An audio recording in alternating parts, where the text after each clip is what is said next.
Bonsoir et bienvenue à tous. Le Cameroun célèbre ce 20 mai la fête de l'unité nationale. Une fête sans célébration publique en raison de la pandémie du coronavirus.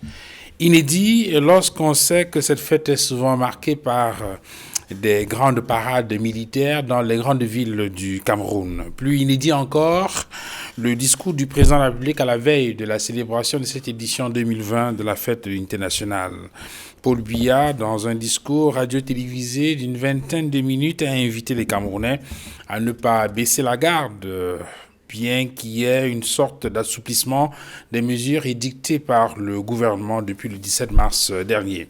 Si la sortie du président de la République a eu le mérite de mettre un terme à la polémique au sujet de sa présence effective au Palais de l'Unité à Yaoundé, en revanche, beaucoup cherchent encore à comprendre l'insinuation faite par le chef de l'État quand il a évoqué les conséquences économique de la pandémie du coronavirus. Et c'est cela qui nous intéresse ce soir dans le cadre de cette émission 237 le débat. Merci madame, monsieur de nous recevoir chez vous. Les conséquences économiques de la pandémie du coronavirus. Et c'est cela qui nous intéresse ce soir dans le cadre de cette émission 237 le débat. Merci madame, monsieur de nous recevoir chez vous. Avant de rentrer dans le vif du sujet, bien évidemment, nous allons présenter nos invités sur le plateau de 237 le débat ce soir. Docteur Patrick Ifoué, bonsoir. Bonsoir Duval, bonsoir aux téléspectateurs de 237 Médias et bonsoir au docteur Ncham, c'est bien ça? Merci également à vous d'être venu sur ce plateau. Patrick Rifoué, vous êtes enseignant de communication à l'Université de Douala. Absolument. Merci donc d'être venu sur ce plateau. Nous allons également retrouver par Skype l'un de nos invités ce soir, Valentin Tchakounté. Valentin Tchakounté, bonsoir.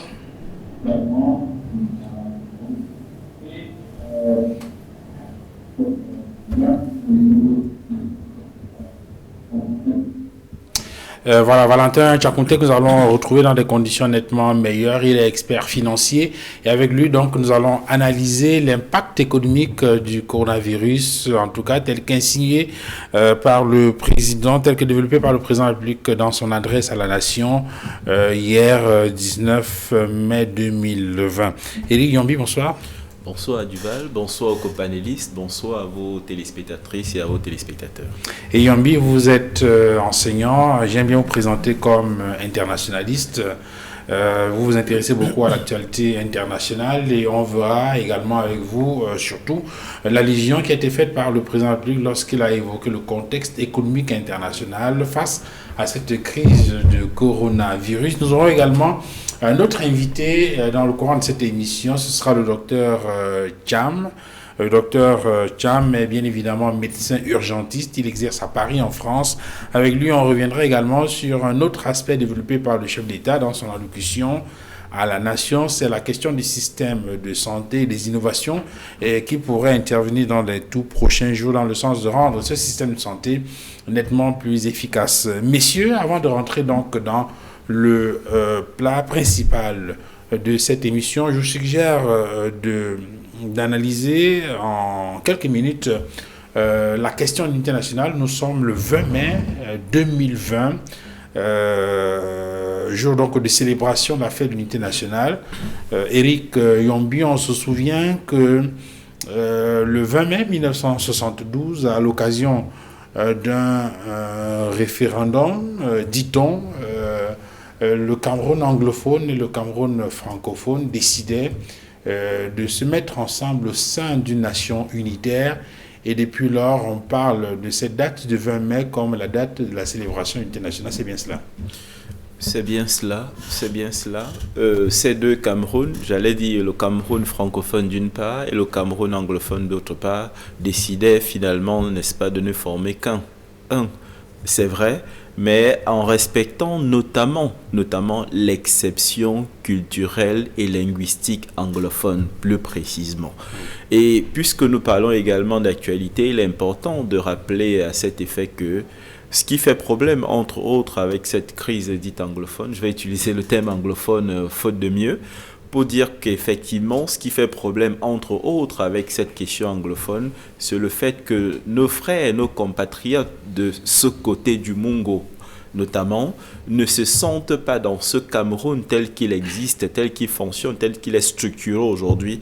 Ils ont l'impression que leur exception culturelle n'est pas respectée. Ils ont l'impression qu'ils n'arrivent pas à avoir une place, en tout cas que leur personnalité culturelle n'existe pas ou alors ne s'exprime pas dans cet ensemble Cameroun.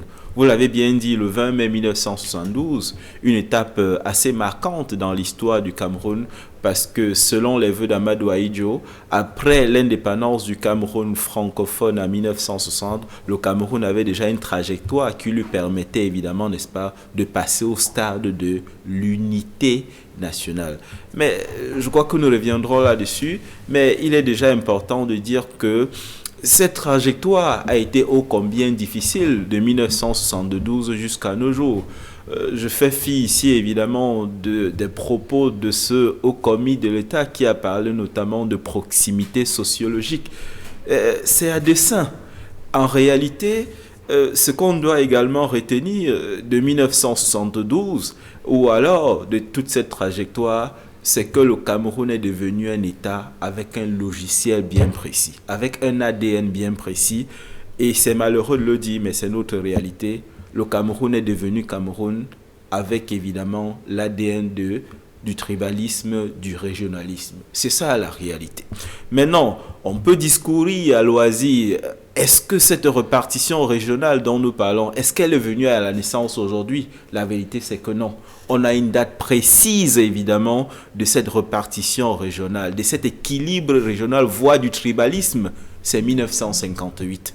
1958, le président Amadou Ahidjo décide, évidemment, prend les rênes en tant que Premier ministre et prend la lourde décision de s'appuyer sur les équilibres régionaux. On a eu, entre autres, son parti, l'Union camerounaise, dirigée par lui-même Amadou Ahidjo, et Harouna Njoya, qui était de l'autre partie, n'est-ce pas, du Cameroun, à savoir la partie Bamileke, ou précisément la partie Bamoun. Il s'est aussi appuyé sur l'action nationale de Paul Sapo-Priso, tandis que du côté Bamileke, il s'est notamment appuyé sur Djoumessi Njine, qui représentait le parti qu'on appelait les paysans indépendants.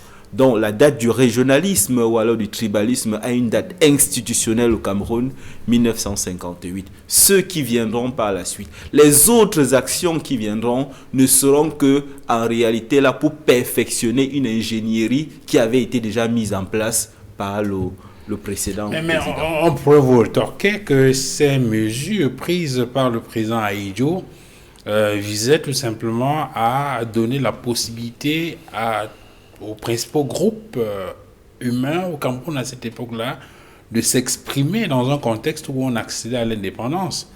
Est-ce que dans l'esprit du président Ahidjo, à cette époque-là, il s'agissait de valoriser les tribus ou plutôt permettre que ces principaux groupes humains puissent contribuer à l'effort de construction d'un État qui devenait indépendant? A priori, de prime abord, on a l'impression que il fallait, n'est-ce pas, donner un coup de fouet à l'intelligence camerounaise. J'allais dire à tout le Cameroun, y compris le Cameroun, c'est-à-dire avec ses composantes tribales. A priori, c'est ça l'idée. Mais je crois qu'il y a quelque chose de plus profond, il y a quelque chose de plus pertinent. C'est que, et je le disais tout à l'heure, nous sommes un pays ou alors un territoire qui a bénéficié de l'accompagnement des puissances internationales. Et on ne doit jamais oublier dans nos analyses que dans cet ADN, il y a l'ADN du diviser pour mieux régner.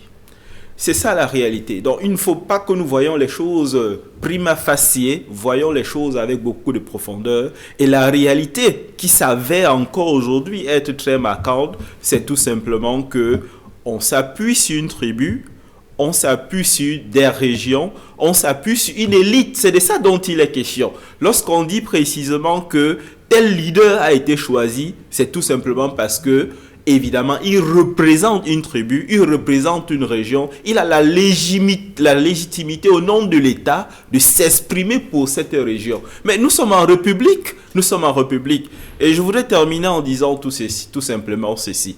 Nous sommes en 2020. Les principales questions qui se posent sont celles-ci.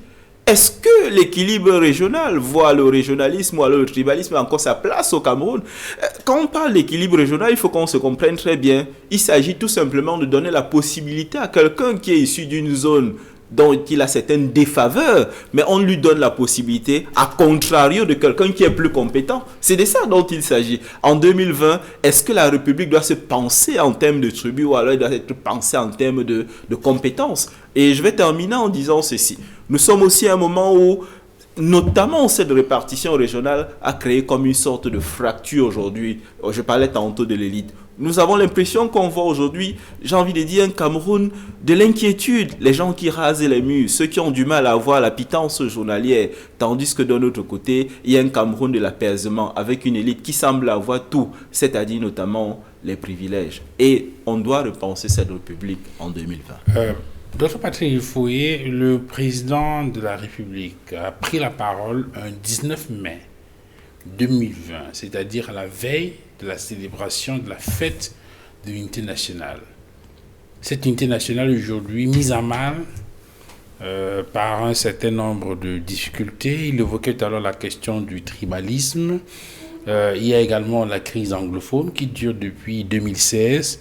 Pourtant, le chef de l'État n'a aucunement fait allusion à ces différentes questions qui sont des questions en rapport direct avec cette préoccupation d'unité nationale.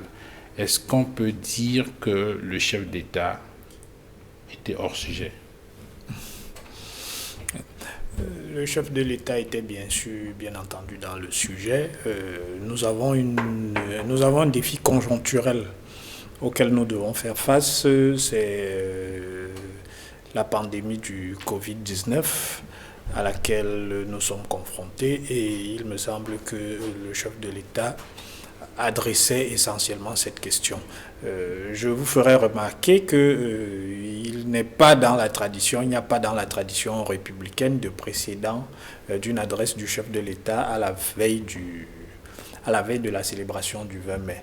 Donc, en règle générale, comparativement à une tradition, par exemple, qui est la tradition américaine, où le chef de l'État, là-bas, s'exprime sur l'état de l'Union, le président de la République, au Cameroun, n'a pas à s'exprimer à la veille du 20 mai ou le jour du 20 mai sur la question de l'unité nationale. Maintenant, ça ne signifie absolument pas qu'il n'est pas sensible aux défis auxquels l'unité nationale sont confrontés. Je vous ferai encore remarquer que durant la semaine dernière, il a eu un échange téléphonique avec la présidente de la Confédération suisse, je crois, et il me semble qu'au menu des échanges il y avait la question anglophone. Il a également reçu en audience François Fall, qui est le représentant spécial du secrétaire général des Nations Unies pour l'Afrique centrale. La question anglophone était encore au centre de ces échanges-là.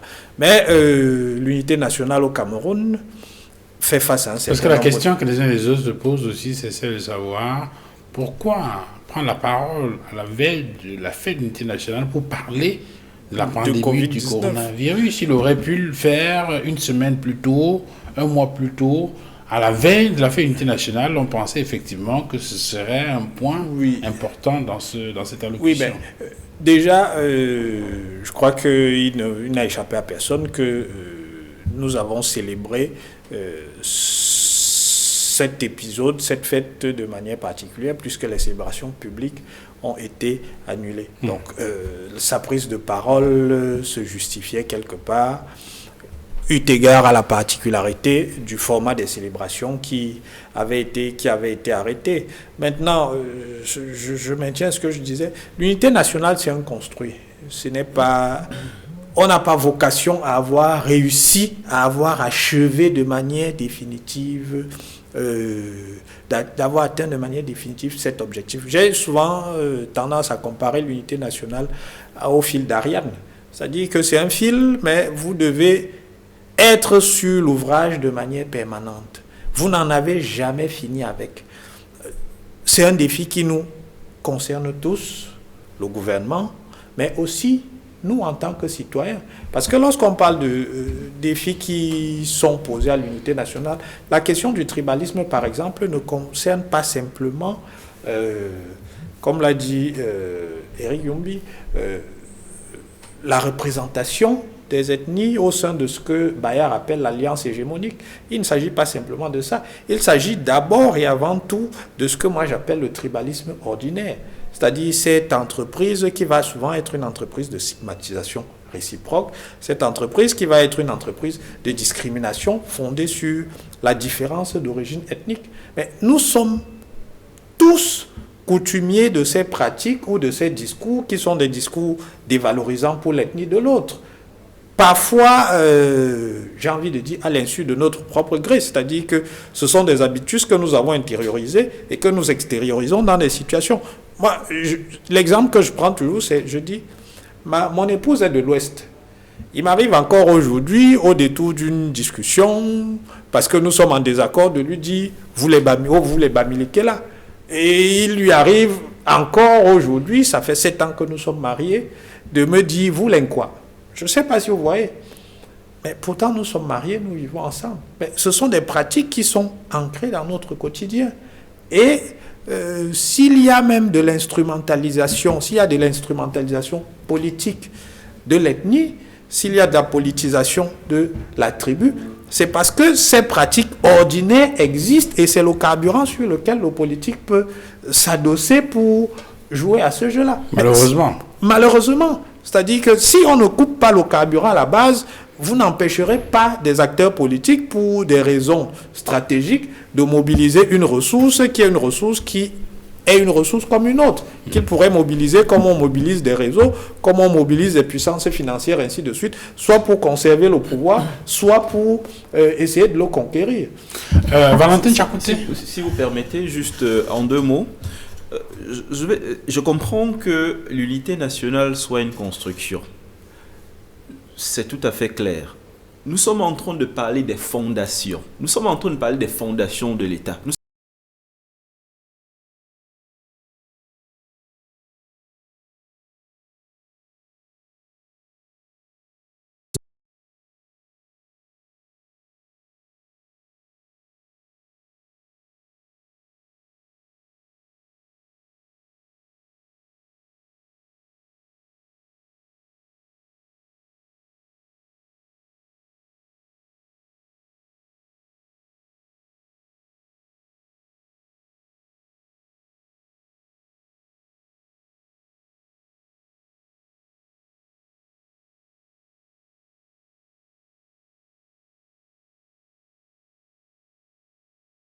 Ça interpelle d'autres variables. On construit avec lesquelles forces vivent. Ces forces vives elles-mêmes, elles se nourrissent avec quel carburant? Et c'est où je suis d'accord avec vous en disant que il faut faire ce travail, bien qu'il ne soit pas facile. C'était tout simplement une précision. Valentin Tchakouté. Alors, je voudrais avoir votre avis. Je sais que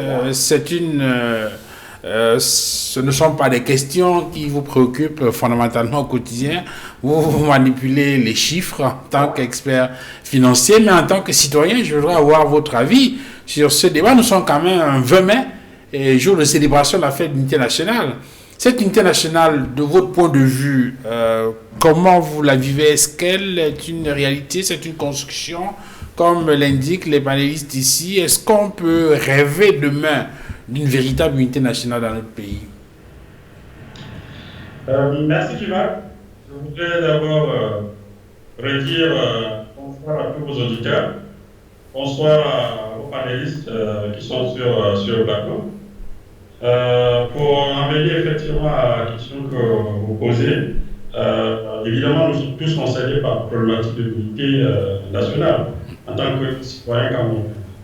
Je peux comprendre parfaitement quand certains des panélistes évoquent notre état tribal, c'est-à-dire que nous venons tous de quelque part. Ce n'est pas seulement une réalité camerounaise, c'est une réalité mondiale, c'est une réalité de toutes les nations. Mais là où je pourrais être un peu en désaccord avec certains de vos panélistes, c'est d'imaginer qu'on puisse effectivement mobiliser cette ressource-là dès lors qu'on est dans la politique, sachant que la politique peut avoir une certaine hauteur. Et si on mobilise ces ressources, sachant qu'elle est tout à fait délicate et peut conduire à des situations extrêmement conflictogènes, je me pose la question si c'est vraiment une ressource à mobiliser. Je me demande si en tant que politique ou en tant que politicien, on ne devrait pas faire attention à mobiliser des ressources aussi délicates. Bien entendu, au sein de la société, il y a des clichés.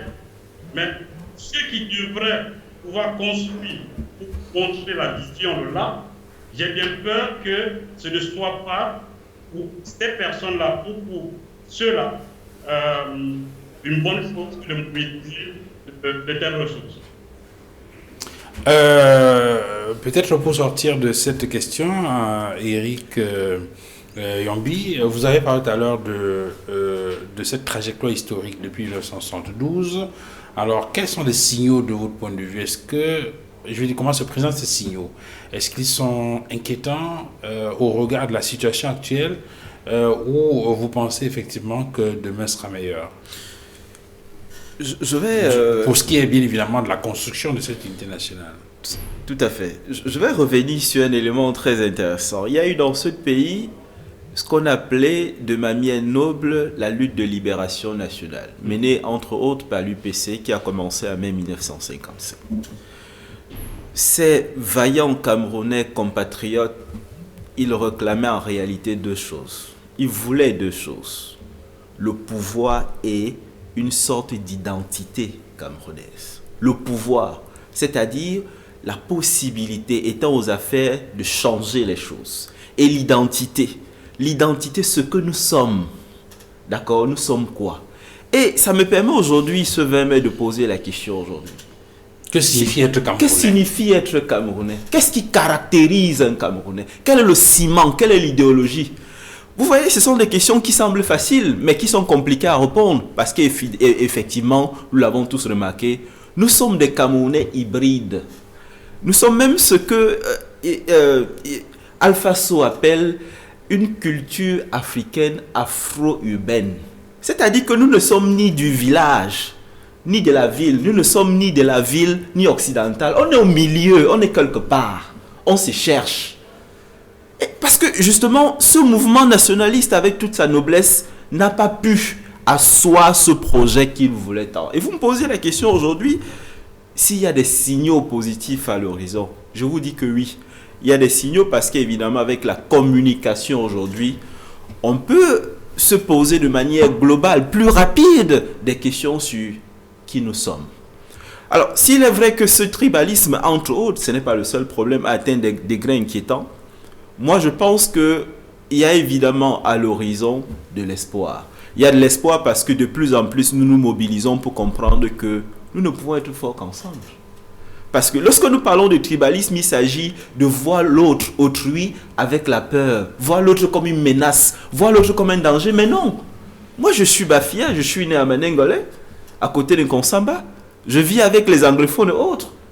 Je ne pense pas que cela soit pour moi une menace. Au contraire, ensemble nous sommes forts. C'est de ça dont il s'agit. Et de plus en plus, donc, il y a cette montée en puissance, cette volonté populaire, entre guillemets, visant à dire mon frère d'à côté, on va faire ceci ou cela ensemble. Mais nous avons eu de manière historique, ou alors à cause des besoins alimentaires, la faiblesse quelquefois en face des hommes politiques de répondre de manière favorable à leur discours, ou alors d'embrayer dans leur sens lorsqu'ils viennent avec ce discours.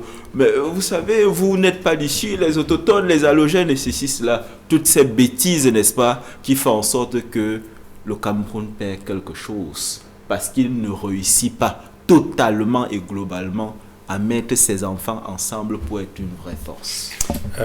Docteur Patrick Rifoué, pour rentrer dans le sujet principal, le chef de l'État indique dans son message qu'il, je vais reprendre in extenso, mes chers compatriotes, je voudrais maintenant appeler votre attention sur les conséquences économiques de cette crise sanitaire.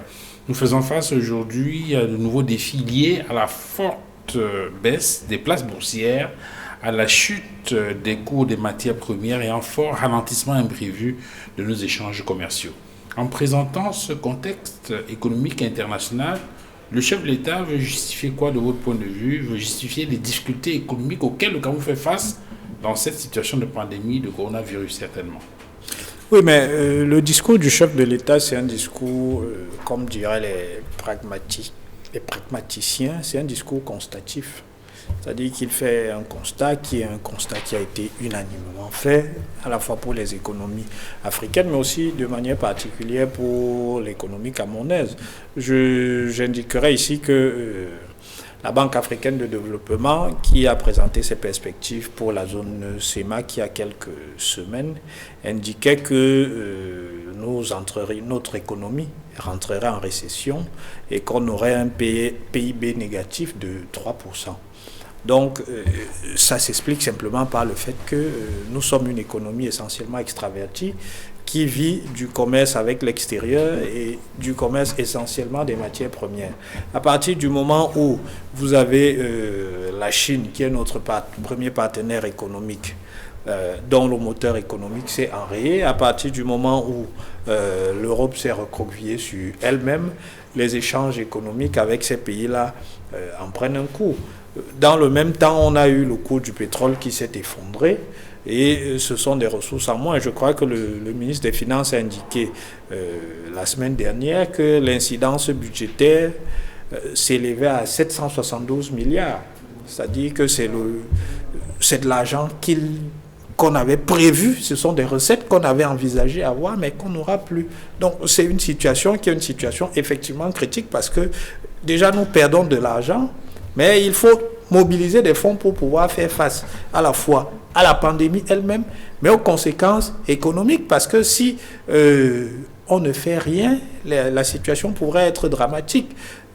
Partout en Europe aujourd'hui, les plans sociaux ont commencé à être annoncés, c'est-à-dire ce sont des fermetures d'usines, ainsi de suite. Et je crois d'ailleurs que même ici, pour prendre un seul exemple, dans l'univers médiatique, il y a un certain nombre d'organes de presse qui sont en train de mettre des employés à la porte. Pourquoi? Parce que les médias, ils vivent essentiellement de la publicité. Or, les entreprises ont cessé de communiquer. Donc, il n'y a pas de ressources pour pouvoir ne serait-ce que payer les salaires. C'est une situation qui est une situation dramatique.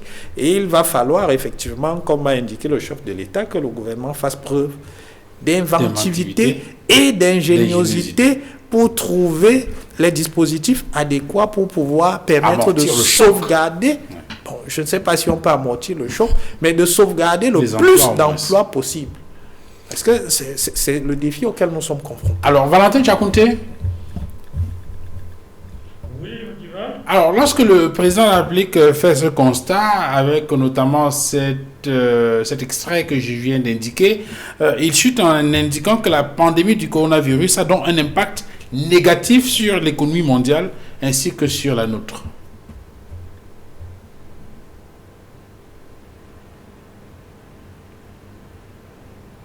Est-ce que Valentin Tchakounté est avec nous en ligne? Je crois que nous avons quelques soucis de... Oui, allez-y, on vous écoute maintenant, ça va mieux. Voilà, d'accord. Donc, est-ce que vous pourriez reprendre votre question, s'il vous plaît? Non, je disais que le président de la République a donc fait le constat qu'aujourd'hui, on fait face à de nouveaux défis liés à la forte baisse des places boursières, à la chute des cours des matières premières et à un fort ralentissement imprévu de nos échanges commerciaux. Et il conclut en disant la pandémie du coronavirus a donc un impact négatif sur l'économie mondiale ainsi que sur la nôtre.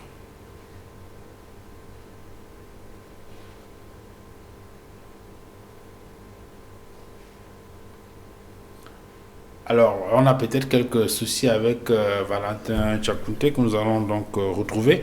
Il y a effectivement quelques soucis. On vous écoute pourtant très bien, Valentin Tchakounté.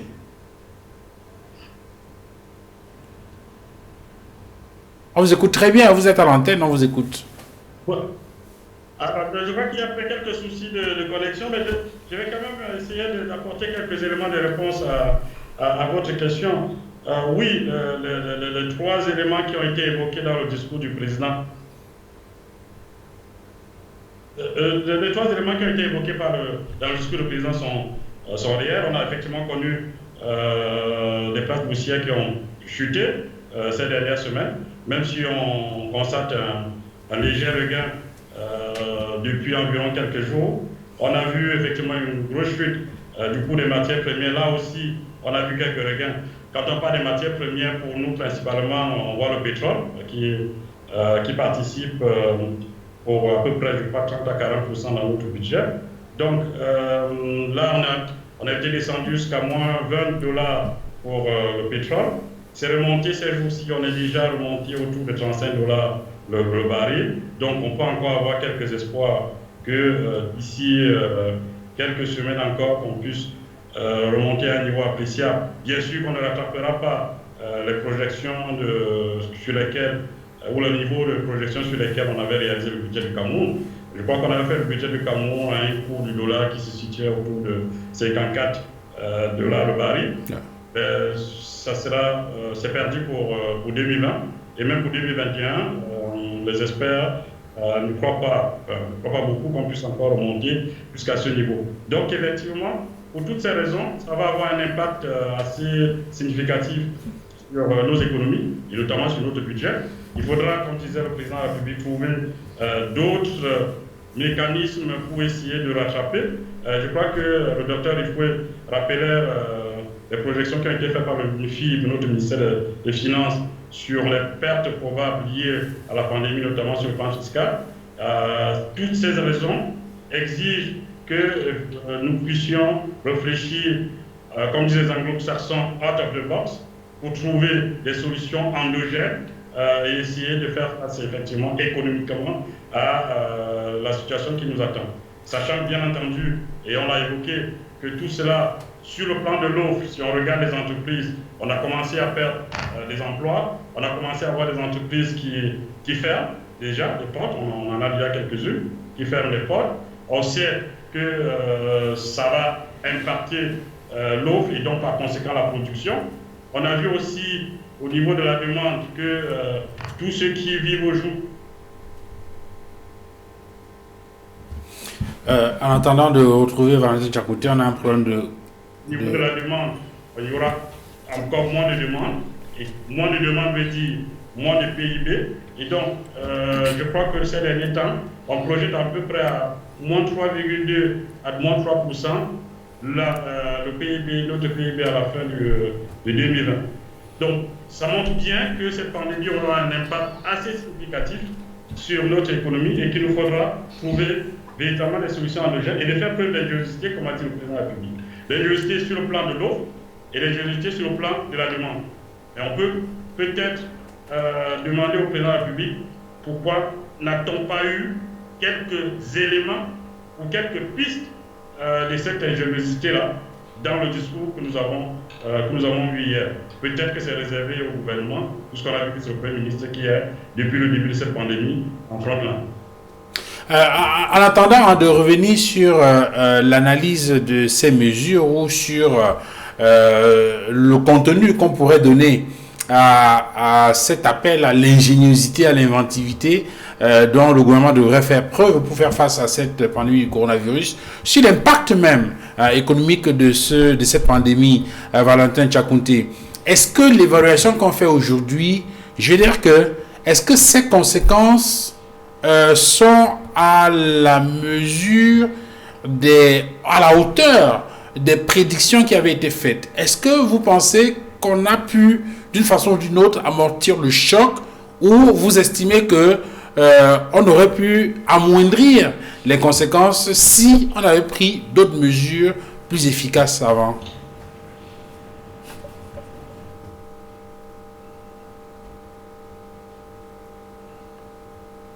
Alors, Valentin Tchakouté, vous nous écoutez?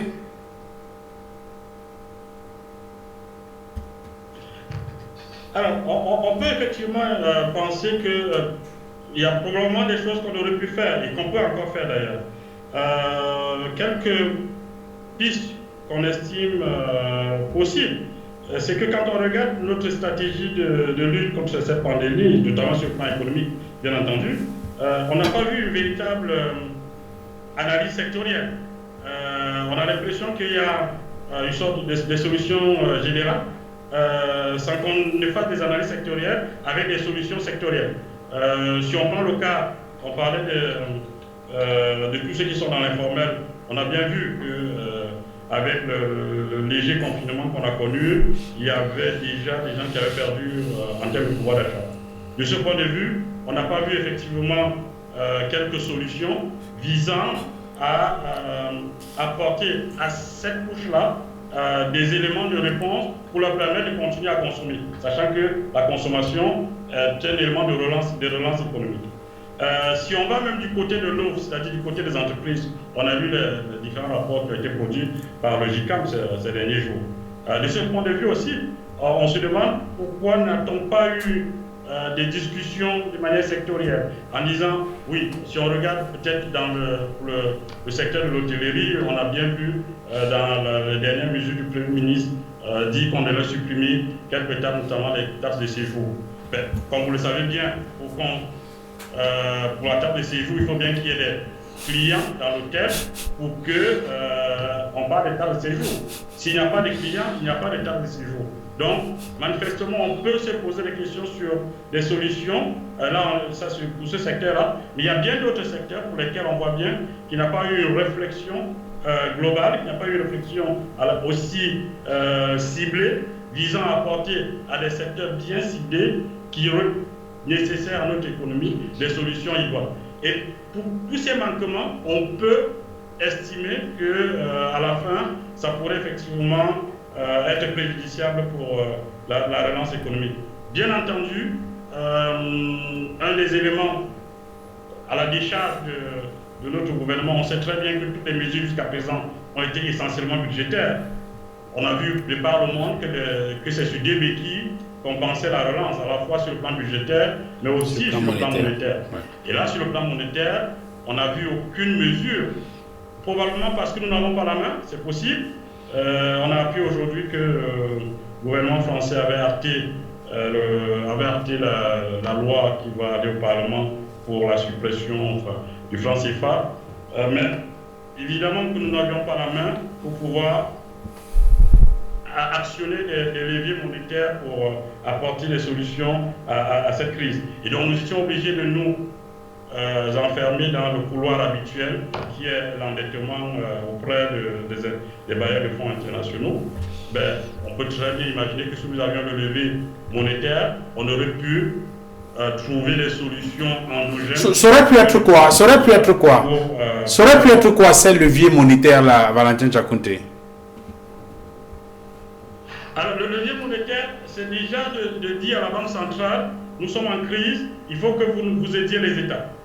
On a vu dans toutes les économies mondiales comment ils ont pu faire appel à ce que nous appelons l'hélicoptère monnaie, c'est-à-dire la planche à billets. Les États-Unis l'ont fait, ça faisait 3 000 milliards de dollars. Les Européens l'ont fait, et là, dans cette semaine, on a encore vu l'initiative de la France, de l'Allemagne, où 500 milliards d'euros de Corona Bonds ou Eurobonds, je ne sais pas comment ils vont l'appeler. Si on regarde la Grande-Bretagne, ils ont fait la même chose. Ils ont dû faire appel à la Banque centrale pour pouvoir venir au secours de l'économie. Donc, on pouvait très bien imaginer que notre Banque centrale, elle aussi, vienne un peu au secours de notre économie en actionnant effectivement un tout petit peu la planche à billets sous diverses formes. Ce n'est pas tout de suite de se mettre dans la rue et de distribuer de l'argent, mais sous diverses formes. Ça peut être des fonds de garantie pour permettre, avec les États, pour permettre aux banques de prêter un peu plus aux entreprises.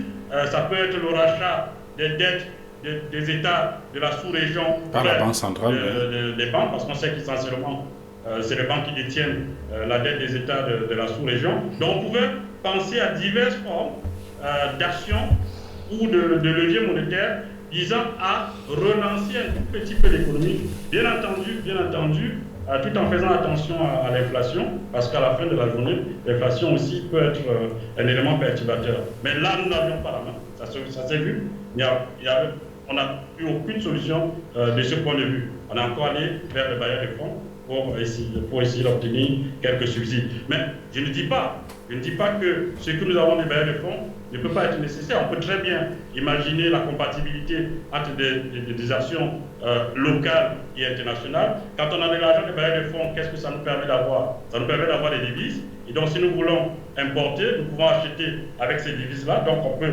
avoir d'une main la possibilité effectivement d'actionner ce levier de dette extérieure pour avoir les devises. Mais aussi, on peut très bien penser à un levier de dette intérieure couvert par la Banque centrale qui permettrait de gérer le pan de lutte contre la pandémie, qui est le pan local avec la monnaie locale. Voilà, on revient à vous pour le dernier jet dans cette émission, Valentin Tchakounté. Ce sera certainement sur les solutions qu'il faut envisager. C'est vrai que vous avez amorcé déjà cet aspect-là, mais il faut également voir sur les solutions qui sont envisagées par l'État. Le président de la République parlait de la préservation de l'emploi dans cette période difficile, de se montrer inventif et ingénieux, de maintenir les équilibres financiers, de contenir l'inflation et surtout de réguler l'activité économique. Alors, Riombi, sur l'analyse que fait Valentin Tchakounté, on voit bien que le Cameroun, dans ce contexte économique international assez difficile, dans tous les cas, avait des marges de manœuvre très faibles pour pouvoir amortir le choc économique lié à la pandémie du coronavirus. Voyez-vous, j'appartiens à un pays où on a du mal à faire la prospective. Vous savez, lorsqu'on parle de la venue des Allemands au Cameroun, de même que les Portugais, c'est parce qu'en réalité, avec nos parents, ils faisaient du bayam selam. C'est-à-dire qu'ils nous apportaient de la quincaillerie, on leur donnait à nos tours des palmistes, du caoutchouc. Nous sommes en 2020, qu'est-ce qui a changé? Pas grand-chose. Au contraire, le bayam selam a pris de l'envergure. Je vous parlais tout à l'heure d'identité, comme l'identité, ce que nous devons forger. Le Cameroun, selon les statistiques que nous avons de la Caisse autonome d'amortissement, fin 2019, le Cameroun a un endettement estimé à 38,5%. C'est vrai, loin des 70% autorisés par la CEMAC. Je suis d'accord. On s'est endetté pourquoi? Pour construire des stades, entre autres, des autoroutes. D'accord. Je suis également dans un pays où on a 7,2 millions de terres arables. 7,2 millions. Mais seulement 1,8 million exploitées. Pourquoi? L'agriculture, c'est l'avenir du Cameroun. Que l'État du Cameroun encourage l'acquisition foncière et que les populations s'érigent en coopératives afin que le Cameroun soit une puissance agricole. C'est ça la prospective. Moi, je suis allé à l'extrême nord du Cameroun en 2015. J'ai vu, je le redis, lorsque vous allez au marché de Gurvidik le samedi, vous voyez quand c'est la saison, des camions venant du Nigeria pour acheter du riz camerounais. Lequel riz camerounais, les Camerounais eux-mêmes ne connaissent pas parce qu'ils achètent toute la production camerounaise. Ça veut dire en d'autres termes que le Cameroun produit du riz qui ne suffit pas pour satisfaire le marché nigérian. Et c'est une des recommandations du JICAM. Le JICAM a demandé qu'il y ait un rapprochement entre le Cameroun, d'accord, et le Nigeria, pays le plus peuplé d'Afrique. Qu'attendons-nous depuis? Autre élément, je suis allé à Garoua, j'ai vu comment il était embarqué à partir du port fluvial de Garoua, du poisson sec, venant toujours de l'extrême nord, notamment de Pousse, le poisson sec, pour satisfaire le marché nigérien.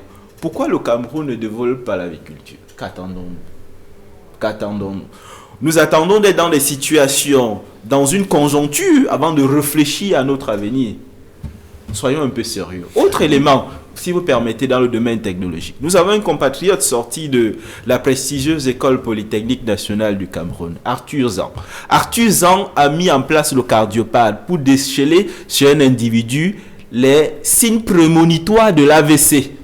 Pourquoi l'État n'a pas pris sur lui ce projet, porté sur lui ce projet, comprenant que chaque année au Cameroun, 400 000 personnes décèdent d'AVC? Mais c'est ça l'avenir. La première automobile est entrée au Cameroun en 1905. En 2019, un compatriote camerounais a mis en place une automobile. Pourquoi le Cameroun ne prend pas sur lui de porter des projets pour créer la richesse? Ce dont le Cameroun a besoin, c'est de créer la richesse. C'est de ça dont il est question.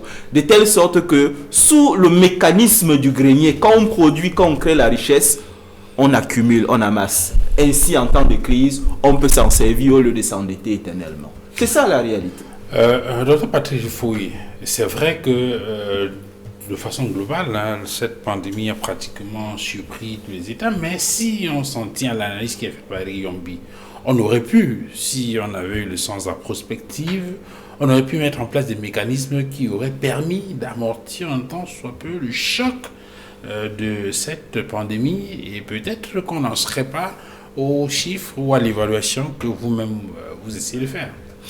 Oui, bon, déjà, nous n'avons pas les amortisseurs sociaux qui sont mis en place dans les pays occidentaux. Donc, si vous perdez votre travail, vous ne serez pas indemnisé pendant une certaine période. Je pense que la situation dans laquelle nous nous retrouvons du fait de la Covid-19 est une situation critique, mais derrière toute menace se trouve une opportunité. Moi, j'aime bien une notion qui a été développée par un économiste américain d'origine libanaise, Nassim Nicolas Taleb. Il parle d'antifragilité. L'antifragilité, c'est la capacité qu'a un système, lorsqu'il fait face à une difficulté, de se renforcer. C'est-à-dire, il n'est pas forcément adapté à la situation, il n'est pas capable, au moment où il est confronté à la situation, d'y faire face, mais quand il en sort renforcé, c'est-à-dire il en sort meilleur. J'entends bien ce qu'il a dit, mais et comme l'a dit le chef de l'État, c'est le moment, pendant que nous sommes au milieu du gué, de réfléchir pour en sortir meilleur, pour prendre des options économiques, pour prendre des options de développement qui nous permettront, si on se retrouvait dans une situation similaire, d'y faire face de manière plus efficace. C'est le moment de le faire. Effectivement, il y a un certain nombre de pistes qu'il faut envisager. Et j'aimerais revenir sur 2 ou 3 choses qui ont été dites par Valentin Tchakounté. Le levier monétaire, nous ne pouvons a priori pas le mobiliser parce que notre banque centrale, la BA, qu'elle n'a pas le mandat pour ça. Si elle acceptait même de le faire, on se retrouvait dans une situation d'inflation ou d'hyperinflation.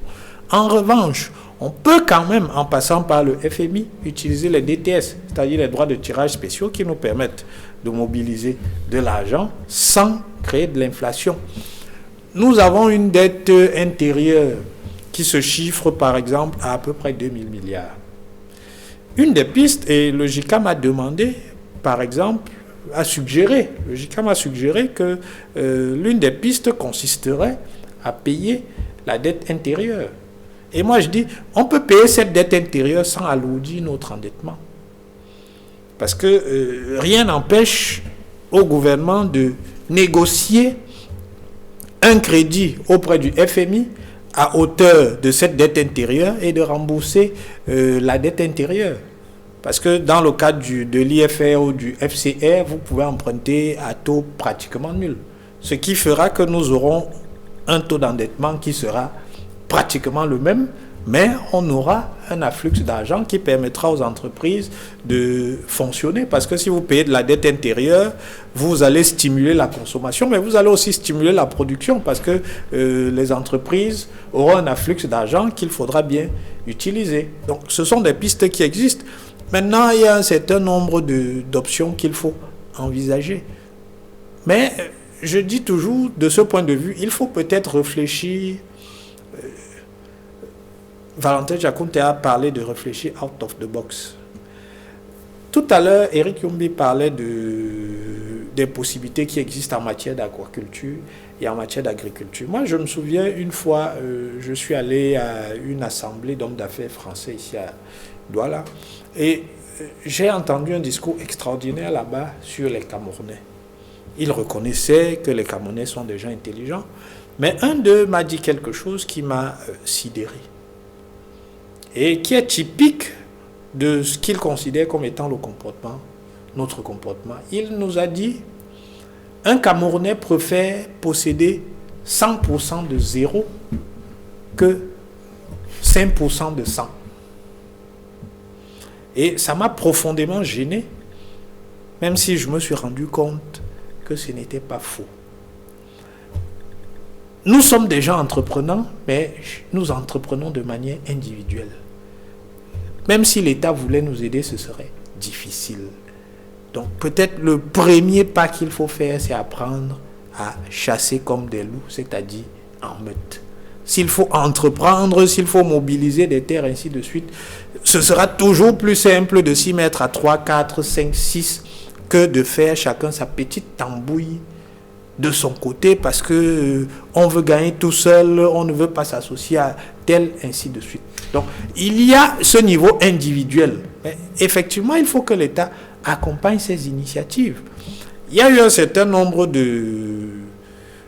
Il y a eu le projet Agropole. Moi, avant que l'État ne recommence à mettre de l'argent sur des projets comme ceux-là, j'aimerais qu'on commence par faire une évaluation des projets qu'il y a eu depuis, je crois, 2014 sur les projets d'Agropole. Où en sommes-nous avec ces projets aujourd'hui? L'État a mis de l'argent à la disposition de particuliers, à la disposition de groupes d'individus. Mais qu'on nous dise ce que ça produit. Si ça produit déjà du poisson, qu'on nous dise que ça produit du poisson. Comme ça, on comprendra, on se posera la question, pourquoi on continue à payer le poisson aussi cher? Alors que nous produisons désormais le poisson, parce que c'était ça l'ambition. On nous avait promis de produire du maïs par centaines de milliers de tonnes. Où en est-on avec ces projets? Je pense que l'État a souvent accompagné les initiatives quand elles existent, mais on peine à voir les résultats. Donc, il faudrait, demain, avant de demander à l'État de se mobiliser pour faire X ou Y, qu'on ait un certain nombre de garanties. Et on sait pourquoi vous avez parlé tout à l'heure du maïs. On se souvient du projet maïs avec environ 2 milliards de francs CFA. Et bien évidemment, le compte rendu qui avait été fait, ou l'enquête qui avait été menée par la DIC en son temps, pour démontrer que lorsque la manne est arrivée, eh bien, des gîtes de toutes sortes se sont créés autour des fonctionnaires du Minagri à l'époque, et puis cet argent a disparu au point où finalement le projet maïs. Alors, Valentin Jaconté? Oui, tu vas? Alors peut-être votre dernière intervention dans cette émission avant qu'on ne retrouve le docteur Cham, qui est médecin urgentiste et qui opère à Paris, sur les pistes proposées par le président de la République, peut-être après avoir réagi sur ce qui a été dit sur ce plateau. Le président de la République dit qu'il va falloir retrouver le chemin de la croissance, mais que pour l'instant, il faut travailler à la préservation des emplois existants. Il faut se montrer plus inventif, plus ingénieux. Il faut maintenir les équilibres financiers. Il faut contenir l'inflation et surtout réguler l'activité économique.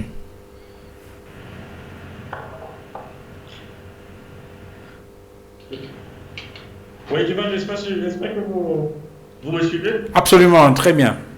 Tout à fait. Je pense que pour réagir sur certaines choses qui ont été dites sur le plateau tout à l'heure, notamment sur la mobilisation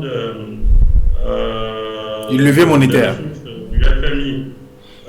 Dans tous les cas, chaque fois que vous avez le FMI, c'est de l'endettement. Quelle que soit la forme, que ce soit sous des prêts à taux zéro ou des prêts à taux concessionnels, ça restera de l'endettement.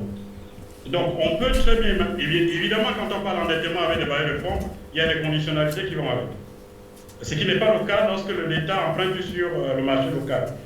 On peut tout de même penser que si la dette est locale, on a moins de conditionnalités que si on la prend au niveau du FMI. C'est déjà, pour moi, à mon sens, déjà un premier pas de souveraineté parce qu'on n'est pas toujours obligé de suivre le diktat de ceux qui nous prêtent de l'argent si par ailleurs on pouvait l'avoir localement. L'autre chose, c'est de dire, notamment sur le levier monétaire, pour revenir sur ce que le docteur Rufio disait tout à l'heure. Depuis 2008, avec la crise des subprimes, on a bien vu, par exemple, qu'en Europe, déjà sous Draghi et Lagarde a continué cette politique, il y a un rachat permanent de la dette souveraine des États. Quasiment, on est sur l'ordre de 20 milliards chaque mois. Et là, ils vont venir avec la dernière initiative de la France et de l'Allemagne, ils vont y ajouter de la dette perpétuelle pour environ 500 milliards d'euros, qui sera encore, cette fois-ci, garantie par la Banque centrale et non pas par les États. Donc, tous ces leviers montrent bien qu'on peut trouver des solutions endogènes, notamment avec notre Banque centrale, à condition qu'on ait la marge de manœuvre, bien sûr. Tant qu'on aura la garantie de la France, il me semble que ça sera un peu difficile de pouvoir mobiliser certaines ressources. J'espère qu'on pourra peut-être, avec la Banque centrale, en discuter. Mais je pense, de ce point de vue, il y a des possibilités. L'autre, notamment sur comment sauvegarder les emplois, comment éventuellement essayer de réguler notre économie et probablement lutter contre l'inflation, même si l'inflation ne doit pas être pour nous un épouvantail. On a bien vu que certains pays ont utilisé l'inflation pour pouvoir relancer l'économie. Mais on ne va pas rentrer dans les débats trop techniques aujourd'hui. Toutefois, je pense qu'il y a M. Yomi Yokwa qui parlait de l'agriculture. Oui, effectivement, c'est une piste sur laquelle nous pouvons plancher et trouver des solutions endogènes et ne plus être obligés de tout importer. L'agriculture, avec les terres arables que nous avons, nous sommes capables de produire déjà pour nous-mêmes et derrière de nourrir au moins l'Afrique centrale, notamment, je ne parle pas de la Sénat, mais vraiment de l'Afrique centrale, et ça pourrait nous apporter encore des devises. L'autre piste qu'il faut tout de suite regarder, c'est l'industrie de transformation. Il faudrait que nous sortions de la dictature des matières premières. Il faudrait que nous sortions de la dictature du Bayam Selam, excusez-moi du terme, mais pas le Bayam Selam de nos mamans de marché, mais le Bayam Selam de l'opérateur économique qui va en Chine chaque mois, qui achète, qui revient revendre, et ça pendant des années sur rente du Bayam Selam. Il faudrait que nous sortions de ce schéma. Il faudrait qu'on ait de vrais industriels, des gens qui vont en Chine, c'est vrai, pour 2-3 ans, quand ils sont sûrs qu'ils ont un marché, qui développent le même produit localement par une industrie locale, parce que sachant qu'il y a une demande pour ce produit-là. Et pour ça, bien entendu, ça demande qu'il y ait beaucoup d'acteurs autour de la table. Même l'État peut intervenir soit par des facilités pour un secteur donné. Je dis, tel secteur, moi je donne des facilités pour ceux qui vont investir. On a vu peut-être avec l'API, mais on peut aller plus loin. L'API est pour le moment un peu trop générique. On peut très bien avoir des avantages fiscaux, douaniers et sociaux et autres, mais vraiment de manière ciblée sur des secteurs bien précis. Je n'ai pas envie de citer quelques noms que nous connaissons tous sur nos marchés. On connaît des opérateurs économiques qui sont assis sur des rentes depuis 20 ans, mais qui n'ont jamais pensé à faire une industrie dans ce domaine-là, et qui malheureusement utilisent les devises produites par nos papas pour le cacao et le café pour faire venir ces produits-là au Cameroun tous les mois. Ce n'est pas normal. Et tout le monde le sait, tout le monde le voit. Donc on peut très bien penser qu'on s'asseye et qu'on réfléchisse comment arrêter et stopper ce genre de pratique. Prenons le cas de la santé, puisque nous parlons de la Covid. Nous n'avons pas de respirateurs. Et les respirateurs, on a bien vu tout au long de cette pandémie que nous pouvons avoir des solutions locales. Pourquoi ne pas investir de manière significative dans des secteurs qui peuvent nous permettre de produire tout ce que nous pouvons utiliser dans nos hôpitaux, localement, qui ne sont pas des choses qui demandent une technologie exceptionnelle. À partir du moment où on a vu des solutions locales, cela veut dire qu'on peut essayer.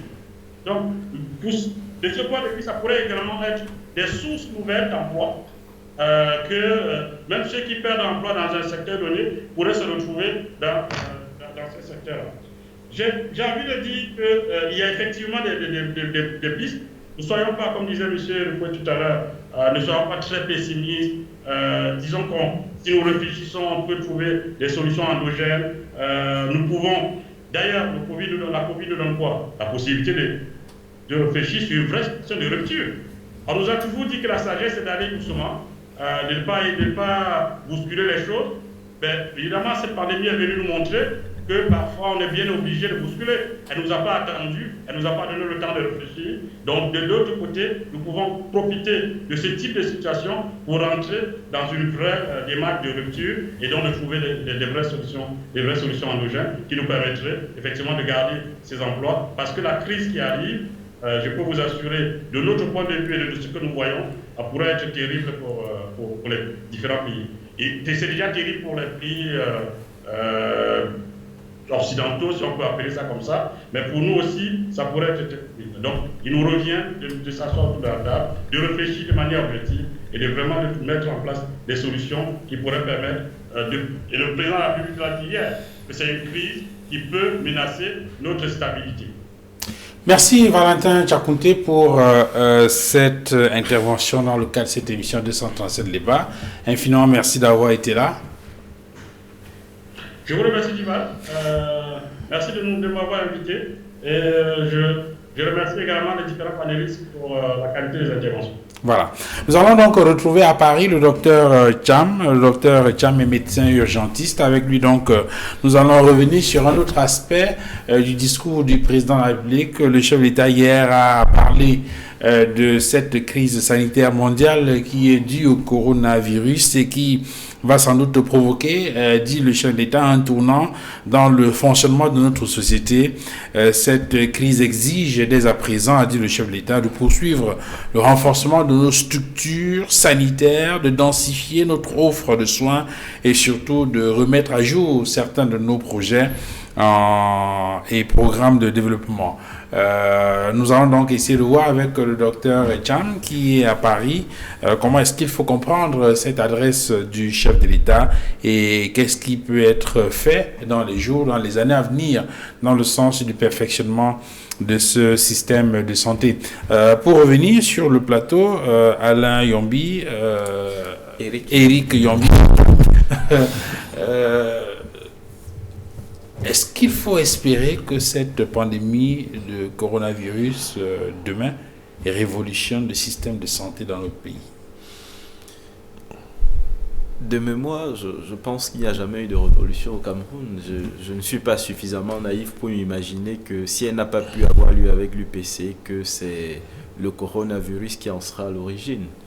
Cependant, on commence à percevoir des solutionnnettes ou alors un certain nombre d'aménagements pour que notre système de santé soit plus efficace. Et je ne dirais pas heureusement, parce que je ne suis pas cynique, je ne dirais pas que heureusement que ce coronavirus est venu nous rappeler ou alors nous montrer l'état de notre système de santé en termes notamment d'appareils respiratoires. Mais une fois de plus, je dis que le Cameroun a la ressource humaine pour résoudre un certain nombre de problèmes. L'École nationale polytechnique a la capacité, à travers ces ressources humaines que je connais, pour fabriquer des éléments qui entreraient dans le cadre des besoins du Cameroun. Mais vous savez, comme je disais tout à l'heure, tout est d'abord question d'identité. Tout est aussi question de politique.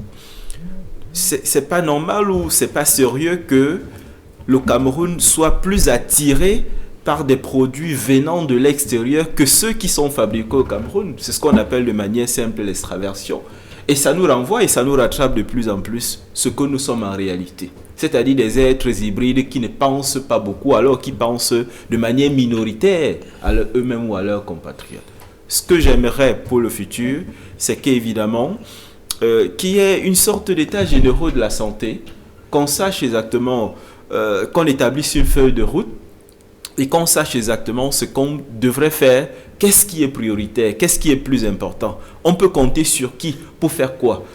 J'ai en tête évidemment un exemple très simple, très simple.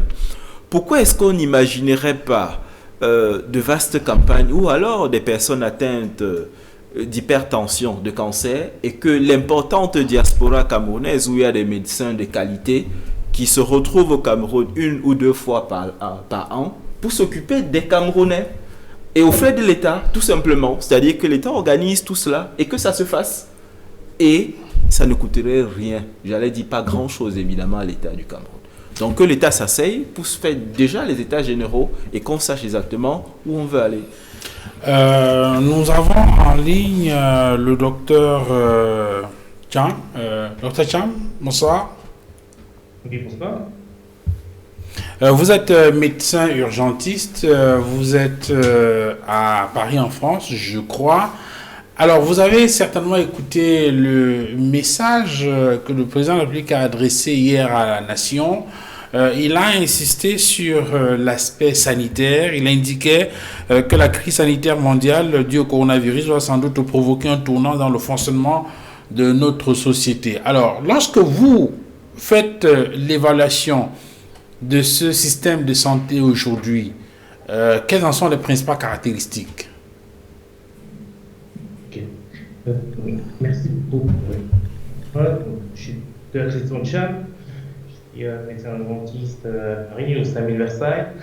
Et effectivement, aujourd'hui, nous sommes confrontés à une pandémie qui est d'abord sérieuse, réelle, et qui a effectivement fait de nombreuses victimes. Nous sommes aujourd'hui à 5 millions de cas dans le monde entier, à peu près 3500 au Cameroun, avec un décès pour 14, ce qui n'est pas négligeable. Aujourd'hui, il y a des mesures qui ont été prises par les autorités sanitaires du Cameroun qui sont essentielles pour effectivement stopper la progression de la pandémie au sein du Cameroun.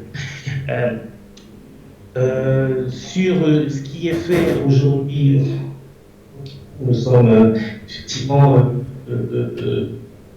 en place pour le respect des gestes qui sont essentiels en termes de masques, d'hygiène des mains et de protection sociale par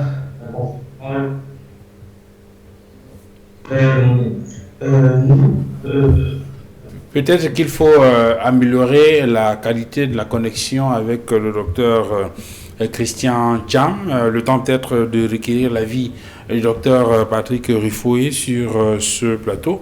Docteur Patrick Rifoué, lorsque le chef d'État a dit que cette crise sanitaire devrait nous permettre de poursuivre le renforcement de nos structures sanitaires, comment est-ce qu'il faut comprendre cela? Nos structures sanitaires, je pense que cela est connu de tous, font depuis un certain nombre d'années l'objet de nombreuses récriminations.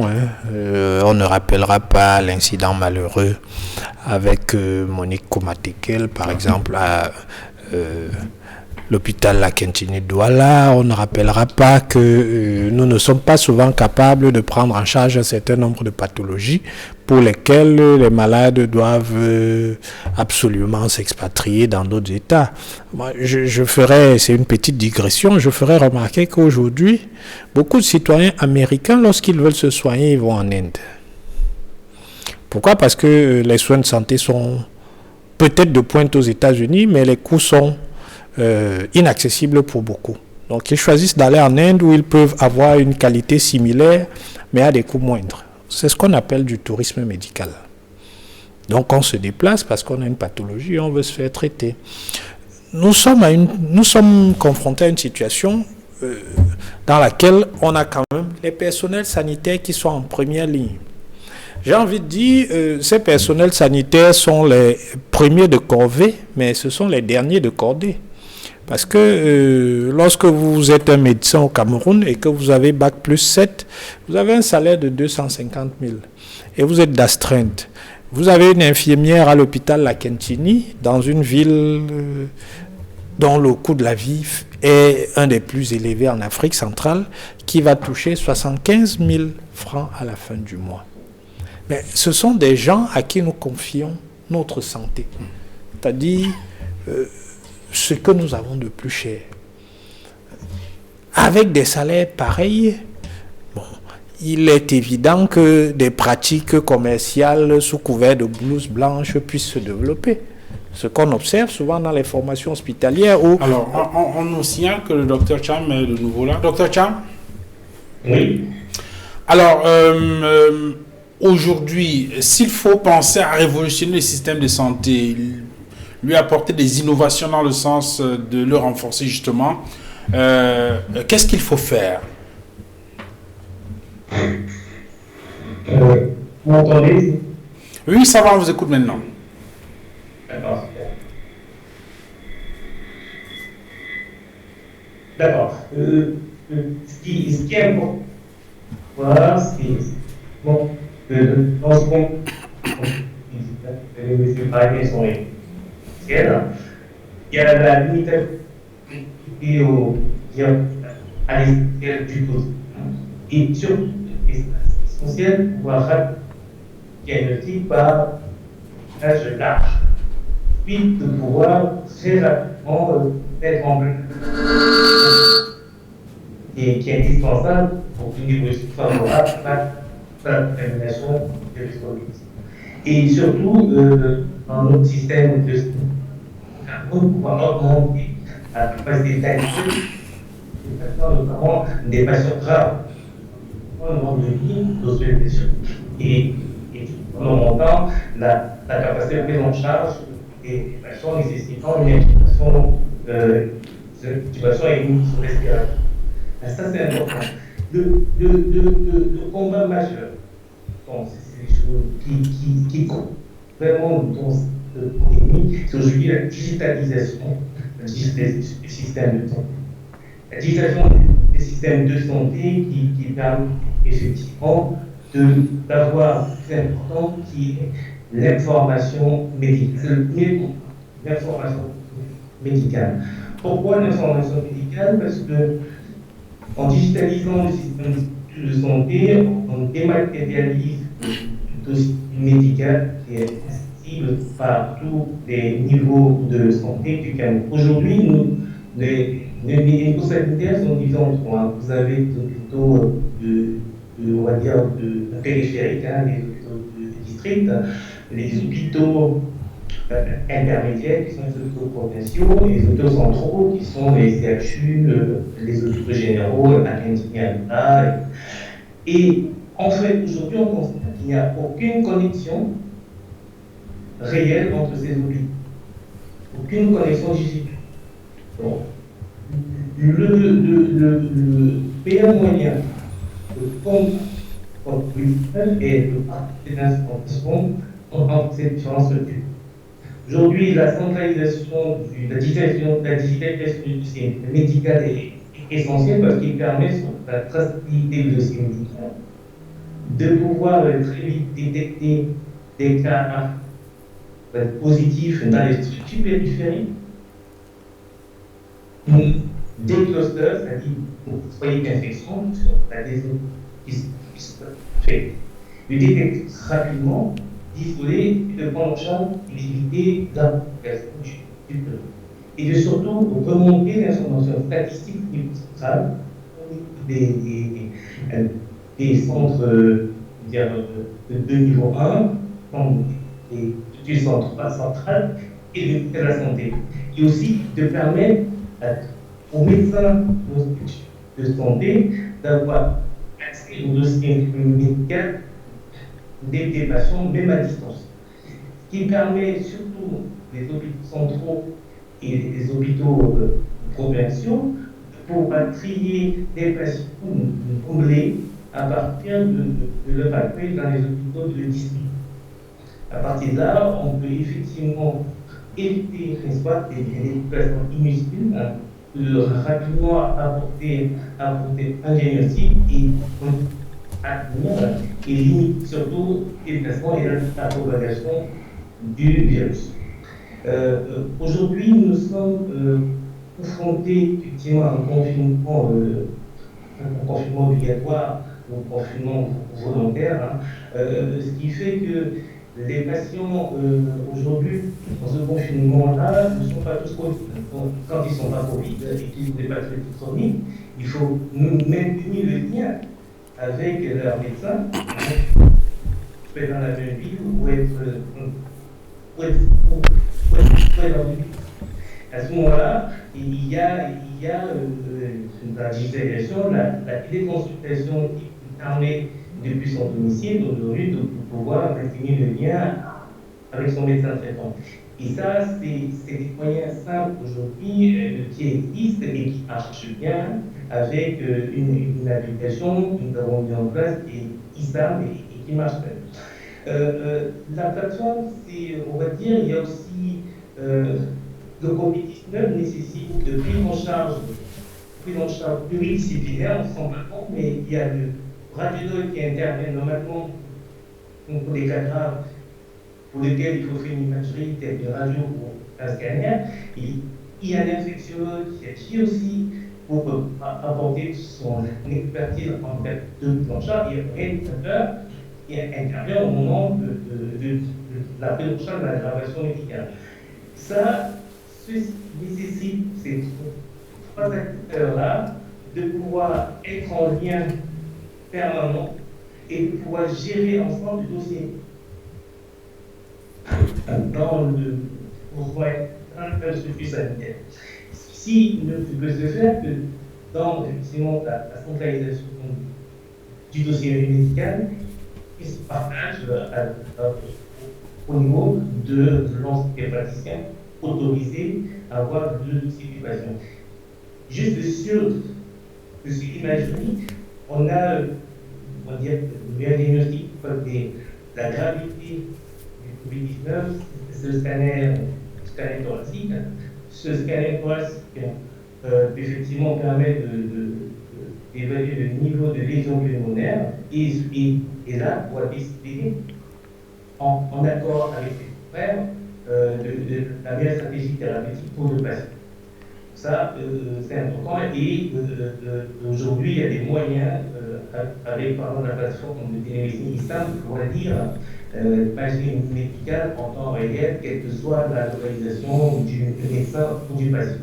Okay. Et on a ce qui est important, c'est aujourd'hui on est confronté à la fermeture des frontières, puisque effectivement tous les pays se protègent, et il y a des patients qui sont effectivement qui sont au Cameroun et qui ont des raisons sur le plateau technique, qui ont des pathologies graves, ou les raisons techniques sont suivis à l'étranger. Donc, okay. Si le patient aujourd'hui, il ne faut pas faire un moyen de se faire prendre en charge, et là, on a la possibilité, via la digitalisation, de pouvoir garder le lien entre le praticien à l'étranger et le praticien local, de manière à pouvoir continuer à faire tout ça de façon tout en France sur place au Canada. Alors, c'est intéressant avec Dr Jam, je veux dire quoi, c'est cette forme de révolution qui intervient dans le système de santé. On retiendra entre autres Eri Yombi et Dr Ifoué qu'avec cette initiative et une sorte de numérisation du dossier médical, il y a la possibilité, bien évidemment, surtout en cette période de confinement, d'avoir, je veux dire, de partager son dossier médical avec d'autres médecins à travers le monde dans une sorte de contre-expertise qui permet effectivement aux uns et aux autres d'être plus fixés sur les difficultés auxquelles on fait face, et donc d'avoir plusieurs avis de plusieurs médecins partout à travers le monde. En tout cas, il a parlé de la digitalisation. Ça veut dire qu'effectivement, il faut donc compter sur les nouvelles technologies de l'information et de la communication pour renforcer notre système de santé. Oui, effectivement, c'est une piste qu'il faut envisager. Ça permet de partager un certain nombre d'informations entre praticiens hospitaliers, mais ça, c'est la dimension, c'est le dispositif technique qu'il faut améliorer. Et ça permet effectivement, et je crois que même déjà avec le cardiopad, il me semble qu'il y avait cette possibilité-là, parce que je crois savoir que derrière le cardiopad, Atuzan offrait la possibilité justement de permettre aux praticiens de consulter les antécédents du patient, où qu'il soit. Donc, c'est toujours possible d'envisager ces améliorations-là dans la situation dans laquelle nous sommes. Mais je dis, un système de santé, ce ne sont pas simplement les dispositifs techniques. Ce sont aussi les personnels. Et Eric parlait tout à l'heure du fait que nous avons pas mal de professionnels de la santé. D'ailleurs, il semble qu'il y ait plus de professionnels camerounais de la santé dans la diaspora qu'au Cameroun. Mais ça, c'est aussi parce que les salaires, les rémunérations ne sont pas attractives. Oui. Ça, il ne faut pas se mentir. Les gens ne vont pas accepter de revenir ici. Les études, c'est un investissement. Important. Si vous acceptez d'aller mener vos études de médecine en France, en Allemagne, pendant 7 ans, ça vous coûte entre 25 et 30 millions. Mais vous avez aussi envie de rentabiliser ça. Il ne faut pas se mentir. Donc, si derrière, on vous propose de rentrer au Cameroun pour 250 000 francs à la fin du mois. Et dans le même temps, on vous propose à côté là 2500 euros. Le choix est vite fait. Ça, le choix est vite fait. Et quand vous êtes une infirmière ici qui gagne 75 000 francs à la fin du mois, qui habite l'Okpom, qui doit payer son transport, qui doit se nourrir, vous avez tendance à devenir plus commerçante qu'infirmière. Donc, il faut penser à la fois à améliorer le dispositif technique qui permet de prendre en charge les malades, mais il faut qu'une réflexion soit menée sur le statut de ces personnels de santé qui, comme je l'ai dit, sont les premiers de corvée. Aujourd'hui, nous leur rendons hommage sur tous les plateaux. Nous sommes très contents de savoir qu'ils sont mobilisés et ils sont en première ligne. Ils payent aussi le prix parce qu'ils meurent. Les risques de contamination sont plus élevés même dans les hôpitaux qui ne prennent pas en charge le Covid aujourd'hui. Moi, j'ai un ami qui, je le salue ici, a été victime de Covid. Dieu merci, il en est revenu. Mais il a fait le tour d'un certain nombre de formations sanitaires avant de se retrouver à la cantine. Pourtant, il était atteint de Covid. Je crois que des personnels de santé l'ont même pris en charge. Donc, mais ces gens ne savaient pas qu'il était atteint de Covid. Or, ils sont obligés de faire leur travail. Donc, ils ne peuvent pas se défausser. Et ils sont exposés à ce risque-là. Donc, nous devons réfléchir au sort que nous faisons en tant que société. Ce n'est pas simplement l'État. Au sort que nous faisons en tant que société à ces gens qui sont en première ligne à chaque fois que ça se passe mal. Il y a des épisodes malheureux et on les a vus. Equinox les a relayés où les personnels de santé sont brutalisés par des familles, ainsi de suite. Moi, j'en appelle à la responsabilité de chacun. Ces gens font un travail extraordinaire et ils ne méritent absolument pas le sort que nous leur faisons, que ce soit en ce moment ou même avant, parce que le Covid permet simplement de révéler une situation dramatique qui existait précédemment à la survenue de cette pandémie-là. Alors, Dr Cham, on est arrivé à la fin de cette émission. Peut-être une ou deux petites choses à ajouter avant de boucler ce programme.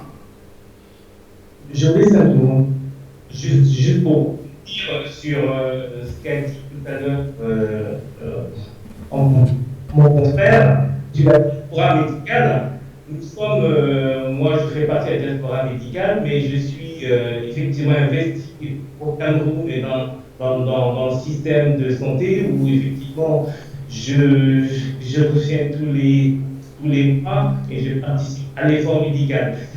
Et il y a beaucoup de médecins qui ont effectivement cette volonté, qui accompagnent effectivement certains projets que je mets en place dans cette plateforme de télémédecine qui SAM, qui permet aujourd'hui, qui est fonctionnelle, qui permet aujourd'hui de pouvoir accompagner les patients dans la prévention du Covid-19 et surtout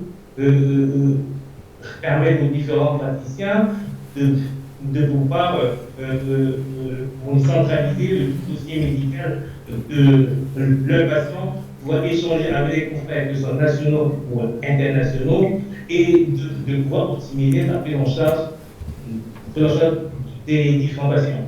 Cette plateforme est disponible actuellement au Cameroun et elle peut être utilisée par tous les praticiens puisqu'elle est gratuite pour les médecins. Elle est gratuite pour les médecins et ça, c'est une information. Et il faut savoir que la diaspora médicale est très impliquée.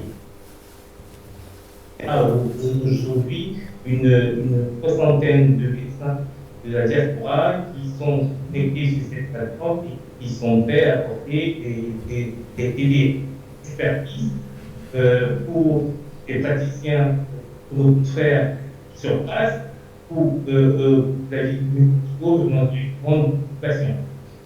Voilà. Voilà. Infiniment merci, docteur Christian Cham, pour cette intervention dans cette émission 237 débats et excellente soirée chez vous à Paris en France. D'accord, merci. Juste pour se connecter et s'inscrire sur cette plateforme, il faut juste aller sur le site internet www.secondavimédical.fr et l'application fait ça. Voilà. Merci également à à nos deux invités, Dr Cham qui va là et à Valentin Tchakounté et qui était avec nous dans la première partie de cette émission. Messieurs, on va s'arrêter là pour ce mercredi. Infiniment merci, Dr Rifoué, d'avoir été là avec nous ce soir dans le cadre de cette émission de 237 débats. C'est moi qui te remercie, Duval, pour l'invitation. Merci également à vous, Eric Yombi, d'être là ce soir. Merci. Avec votre permission, je parlerai en quelques secondes de la sortie prochaine de mon ouvrage en version papier, puisque ça existait déjà en version numérique et audio sur ma plateforme www.leséditionsdelhorizon.com. Mais courant mois de juin, l'ouvrage intitulé Le Cameroun dans la géométrie des relations internationales sortira en version papier. Voilà. Infiniment merci à vous, madame, messieurs, d'avoir regardé cette autre livraison 237 débat. Excellente soirée à vous. Et ce soir, nous voulons avoir une pensée pour le docteur Raphaël Wansi, que nous avons souvent convié sur le plateau 237 débat et qui s'en est allé il y a quelques semaines maintenant. Il est décédé et nous nous disons donc toutes nos condoléances à sa famille et nous espérons bien évidemment que son âme reposera en paix. Merci, madame, messieurs, d'avoir été avec nous. Excellente soirée à tous et à très bientôt. Au revoir.